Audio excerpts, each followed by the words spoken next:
I hadn't planned to meet anyone new that evening, but my parents insisted. "Ryan, you're going to love her," Mom said, her eyes bright.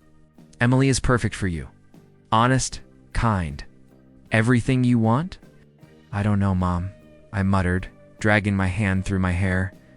"You always say that about everyone," Dad chuckled, shaking his head. "Not this time. No. Trust us. You'll see." So there I was, standing in their living room, awkwardly adjusting my shirt when she walked in. "Emily," she smiled. That effortless smile that seemed to light up the room. "Hi. You must be Ryan," she said, her voice soft but confident. "Yeah, that's me," I replied, feeling suddenly clumsy. Her presence was warm, almost overwhelming. "I've heard so much about you," she added, tilting her head slightly. "Your parents can't stop talking." "Enthusiastic," I said, smiling weakly. "A little too much sometimes." It wasn't loud, just a delicate sound that made me want to listen closer. "I like enthusiasm," she said. "It's genuine." I watched her as she spoke to my parents, asking about my work, my hobbies. She nodded at the right moments, laughed at the right jokes. Everything felt easy, natural. I wanted to trust her, though a small voice in my head whispered caution. "So, Ryan," she said, turning to me with a curious look, "what's your idea of a perfect weekend?" I shrugged.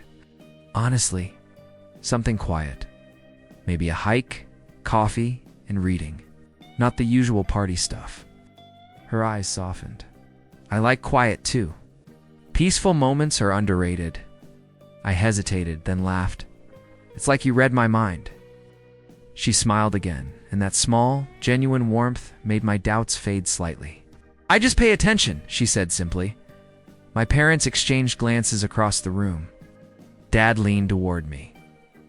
"See? We told you."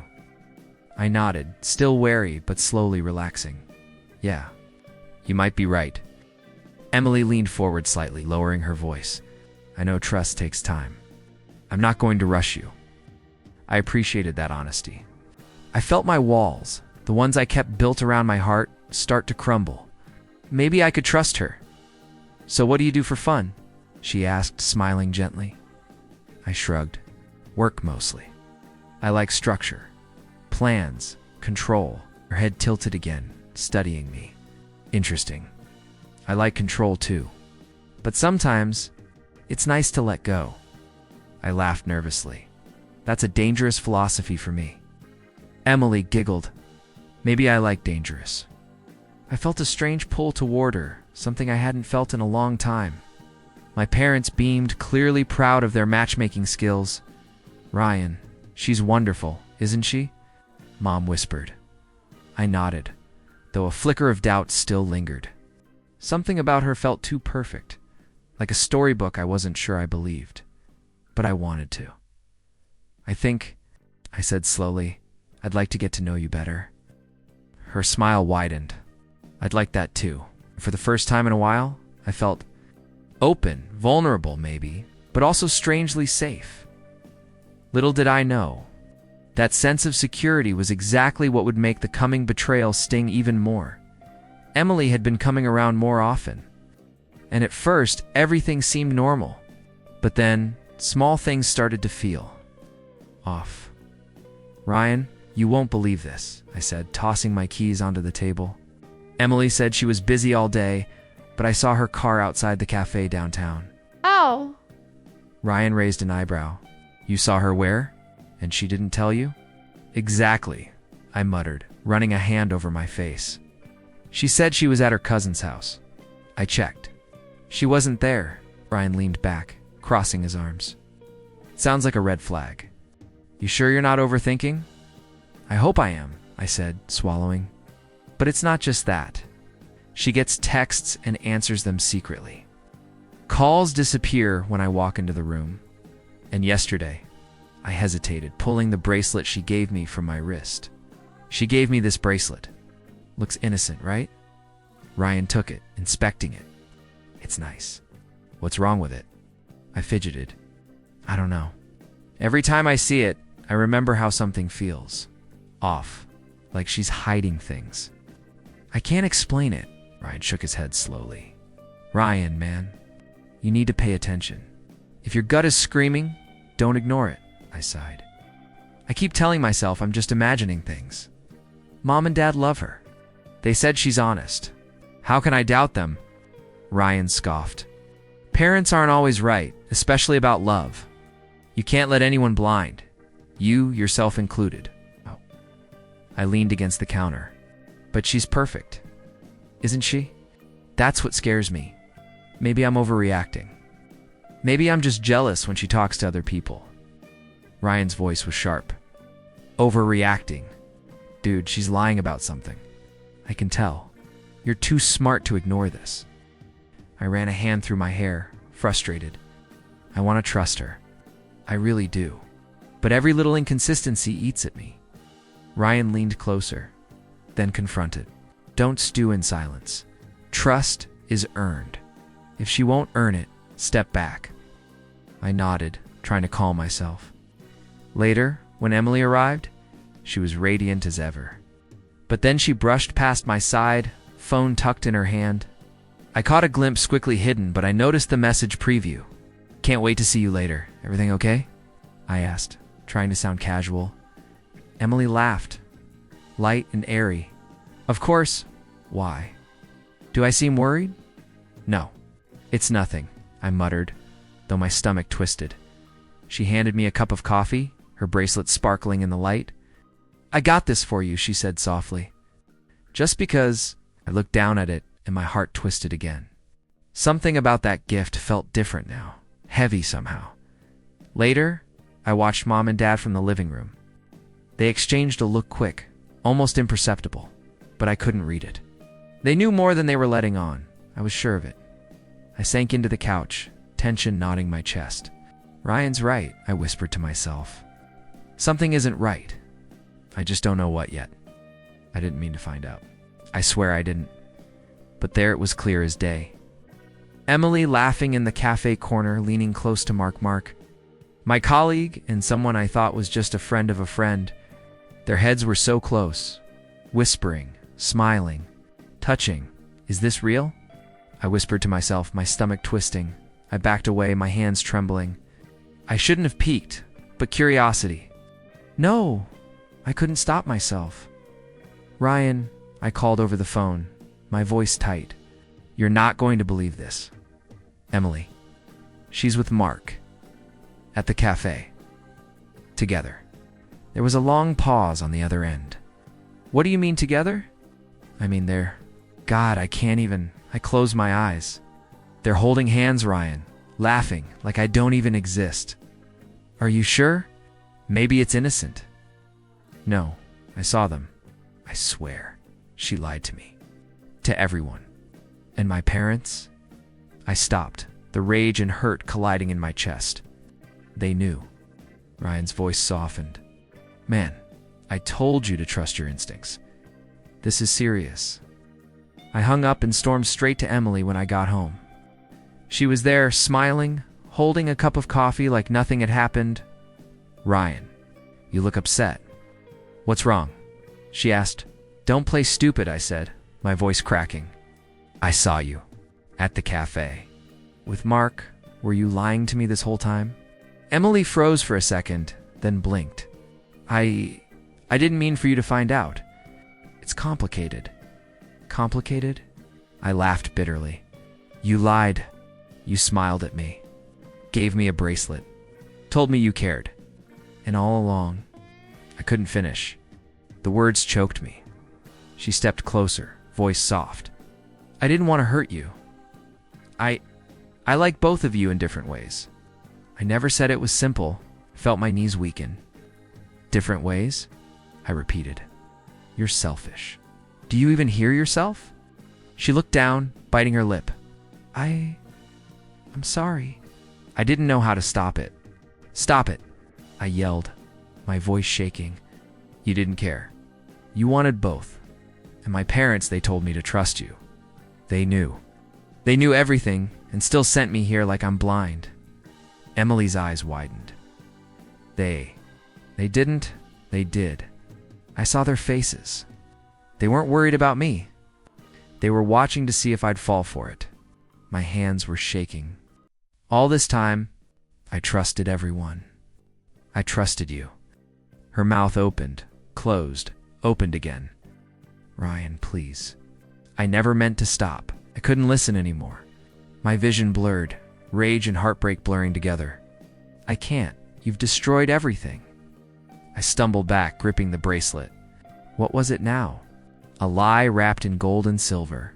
I wanted to scream, smash it, throw it away. But I couldn't.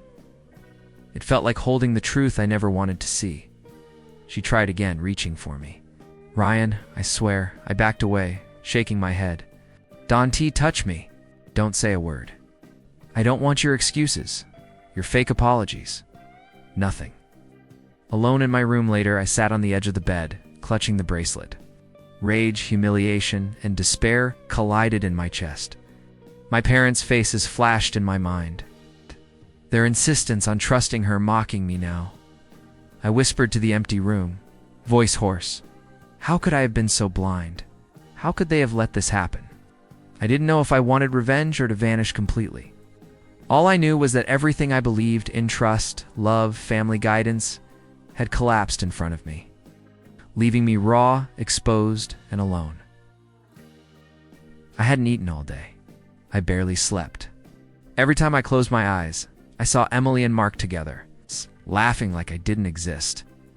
Ryan, I said when he called, my voice hollow. I can't do this anymore. Everything's ruined. Ruined? He asked, concern sharp in his tone. You're not even trying. You're shutting everyone out. I don't want to try, I muttered.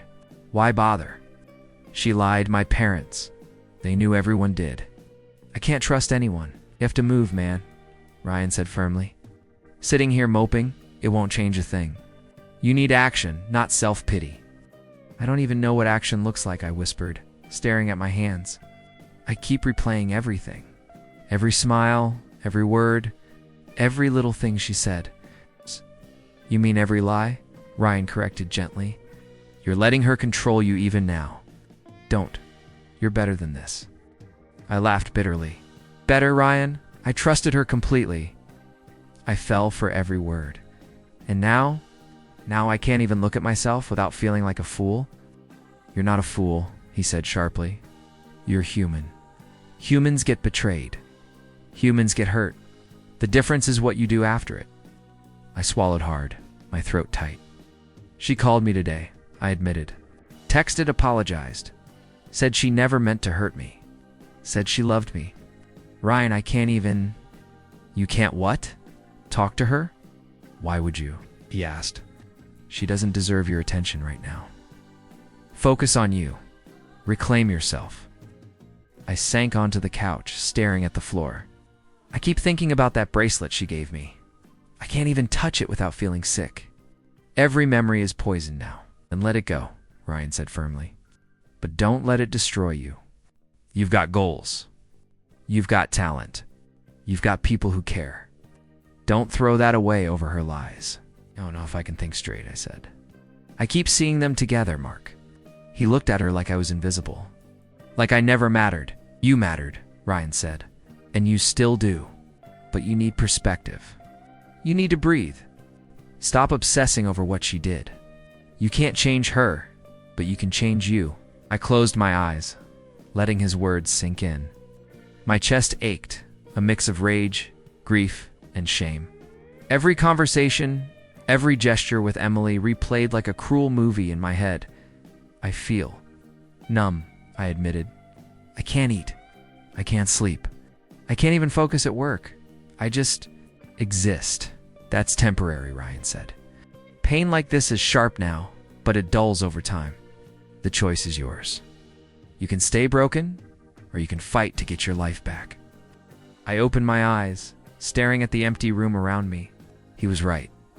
I couldn't stay frozen forever, but the thought of facing the world, without knowing if I'd ever trust anyone again, made me want to collapse all over again. Okay, I whispered finally. Okay, I'll try. I don't know how yet, but I'll try.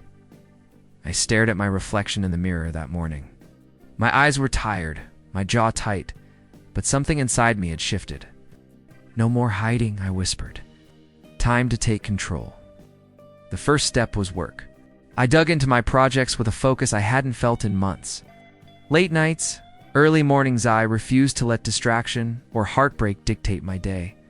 "Ryan," I said over the phone, my voice firmer than it had been in weeks. "I finished the Larson report. Early. And the client loves it." "Look at you, Ryan," said his grin audible. "Finally moving instead of sitting in the dark. Proud of you, man." "I'm done sitting," I admitted. "Done waiting for apologies that won't come. Emily, she doesn't control me anymore." "You sound like you mean it," he said. "Good. Keep that fire, Ryan. But remember, don't let rage drive you. Let strategy do it." "I'm thinking clearly now," I said. "I noticed some things. Emily's not as careful as she thinks. Mark slips up. There are cracks in what she's built." "I can see it," Ryan whistled. "Finally, observing, planning, instead of falling apart, you're learning fast." "I had to," I said, feeling the tension in my chest ease a little. "I can't go back. I can't let myself be manipulated again." And work, it's grounding. Completing tasks, getting recognition, it's rebuilding me piece by piece. "Good," Ryan said. "Small victories lead to big changes. Don't underestimate that." At lunch, I watched Emily from a distance when she appeared at the office. She looked frustrated, flipping through her phone, her usual charm slipping. I caught a glance at Mark. He was tense, hiding messages, clearly controlling the situation. I felt a small surge of satisfaction. The alliance she relied on was faltering. "I see it," I said aloud, barely able to hide a smirk. "She's not untouchable." Ryan laughed on the other end. "Careful, man. Don't let that turn into obsession." "But I get it. You're seeing reality, not fantasy." "I am," I said. "And it feels powerful. Like I finally have my life back. The heartbreak is still there, but it doesn't control me anymore. I'm choosing how to respond." "Exactly," Ryan said. "This is your strength now. Patience, focus, and planning. Let them show their weaknesses while you grow stronger." "I will," I said. "I'll rebuild myself, my career, my confidence. And when they stumble, I'll be ready not out of vengeance, but because I earned it." And by the end of the week, I felt lighter.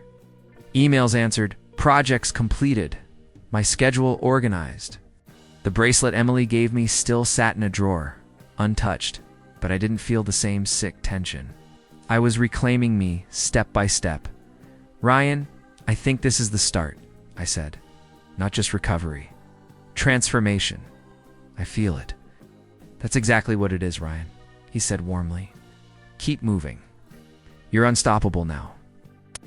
And for the first time in months, I believed him. I didn't seek it, but I noticed the whispers. Emily's charm, once untouchable, was cracking. People started questioning her honesty, noticing inconsistencies. And I saw Mark slipping to his smug confidence replaced with desperation. "Ryan, you seeing this?" I asked over the phone, my tone quiet but sharp.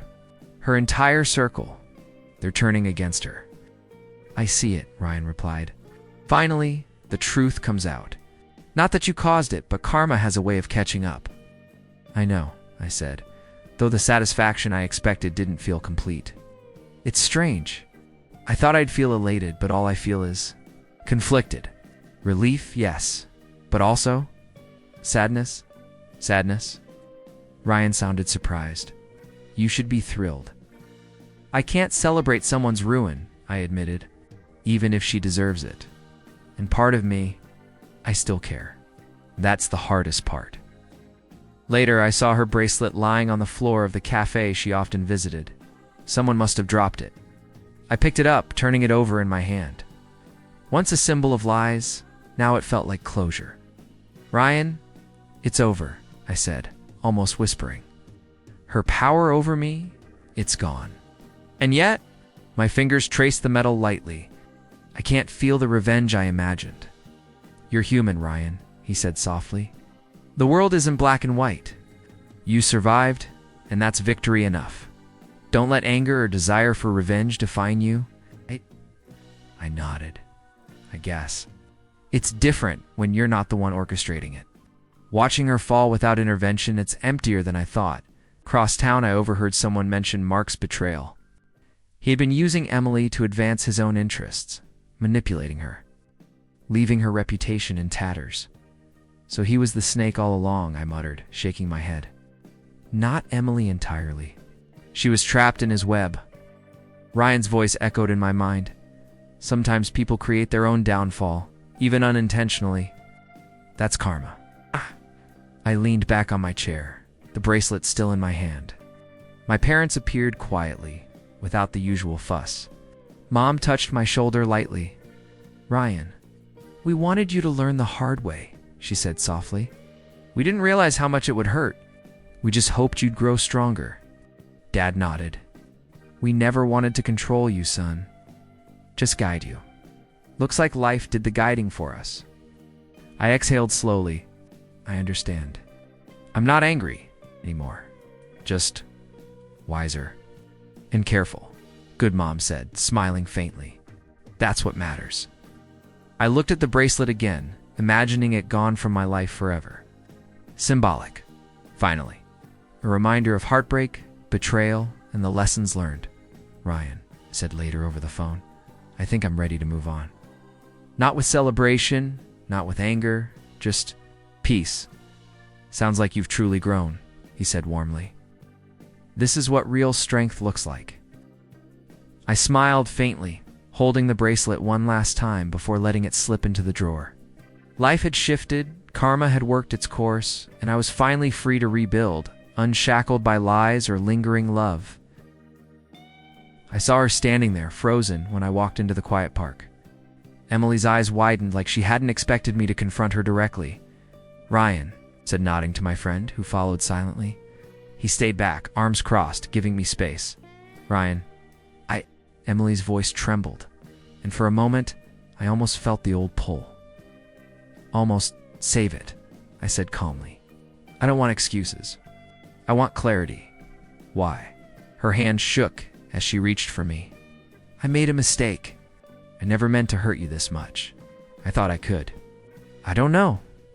Manage everything. You thought? I asked, voice steady, but my chest tight. You lied, Emily. You played me.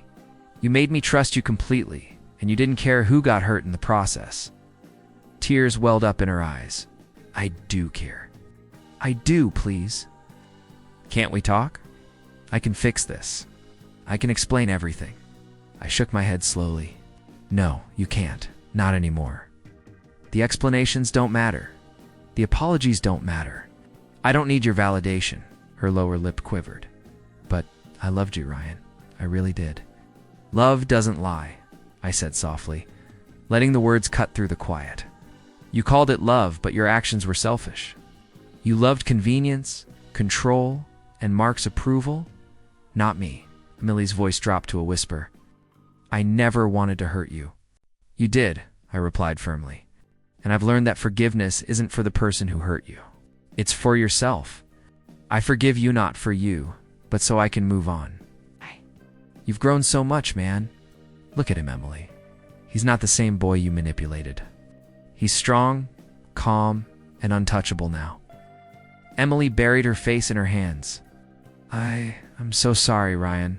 I didn't know how to. You don't get it, I said quietly, though not cruelly. It's over. Closure isn't your apology. It's me walking away with my head held high. That's my power now. I turned, feeling the weight lift from my shoulders. Ryan followed, giving me a nod of approval. Later at home, Mom and Dad sat quietly, waiting. I sank into the couch beside them. You've changed, Mom said softly. Stronger, wiser. I have, I admitted. I learned about trust, love, and deception, and about myself. Pain doesn't define me. It teaches me. Dad smiled faintly. We hoped you'd grow, but we never imagined you'd rise like this. We're proud, I exhaled slowly. I'm done blaming them too. I can take responsibility for my choices now. I let myself be hurt, but I also let myself learn. Mom reached out, touching my hand. You see clearly now.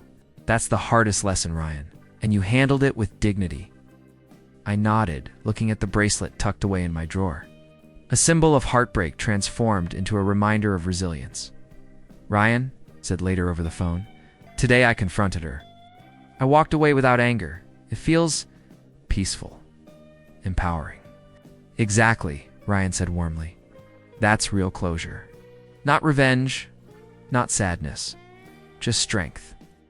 I smiled faintly, feeling a calm settle over me. The storm of betrayal, grief, and doubt had passed. Emily's chapter was closed. My parents were reconciled, and I could finally move forward fully in control of my life, my choices, and my heart. For the first time in months, I felt whole. The morning sun hit my apartment just right, warming the kitchen as I sipped my coffee. I felt lighter, cleaner, like the weight of betrayal had finally lifted. Ryan, I said over the phone, grinning. Guess who just nailed the Harrison project ahead of schedule? Not you, he laughed. You're telling me you're actually enjoying work now? I am, I admitted. It's strange. I'm not distracted by anger or heartbreak. I'm focused, productive, even happy in a way I didn't think I could be again. Finally, man, he said warmly.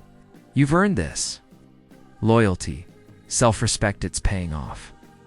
I leaned back, remembering the months I'd wasted agonizing over Emily and her lies. It feels unreal to be free from that, I said. I can think clearly, plan my days, enjoy small victories without bitterness. Ryan chuckled. See, that's what growth looks like. You're doing more than surviving, you're thriving. Later, at a networking event, I met people who actually listened, genuinely cared about my thoughts, my ideas. No manipulation, no hidden agendas. It was refreshing. You've got a sharp mind, one new acquaintance said, and you're easy to talk to. Rare combination. Thanks, I said, smiling. It feels good to be seen for who I am, not for convenience or charm. Ryan's words echoed in my head. Loyalty and genuine connections matter more than appearances. I realized how much I'd learned about trust, deception, and most importantly, about myself. During a break, I stepped outside and looked at the city skyline. I thought of Emily for a brief moment, the past flashing quickly, the lies, the heartbreak, the bracelet. But the thought didn't sting. It reminded me of lessons learned, of resilience earned. You okay? Ryan asked, noticing my quiet smile. Yeah, I said. Better than okay. I'm ready. Ready to move forward, to embrace what's real, what's honest, what's mine. He grinned. That's the Ryan I know, the one who never lets anyone dim his light. And now, the world gets to see it too. I laughed softly. It's strange. I used to crave love, approval, even from people who didn't deserve it. Now, I know my worth. I choose who I let in. And I don't settle for less than respect, honesty, and loyalty. A new friend approached, extending her hand. I'm glad we met. It's refreshing to be around someone genuine. Likewise, I said. It feels different in a good way. Healthy. Back at home that evening, I opened the drawer and looked at the bracelet one last time. Dusty, forgotten, a relic of a chapter that had nearly broken me. I placed it in a small box and locked it away. No bitterness, no anger, just peace. Ryan, I said later, voice quiet over the phone, I think I'm finally free. Not just from her, but from fear, doubt, and the pain that held me back. I feel strong, ready for what comes next. Good, he said warmly. You've earned this. Keep moving forward. You're unstoppable now. I leaned back on my couch, eyes on the ceiling, letting the calm settle over me. Life had been harsh, betrayal bitter, but I survived. I grew. I transformed, and for the first time in a long time, I smiled without hesitation, without thought of the past, because I knew that no matter what came next, I could handle it. I could trust again, care again, live fully. The future was mine.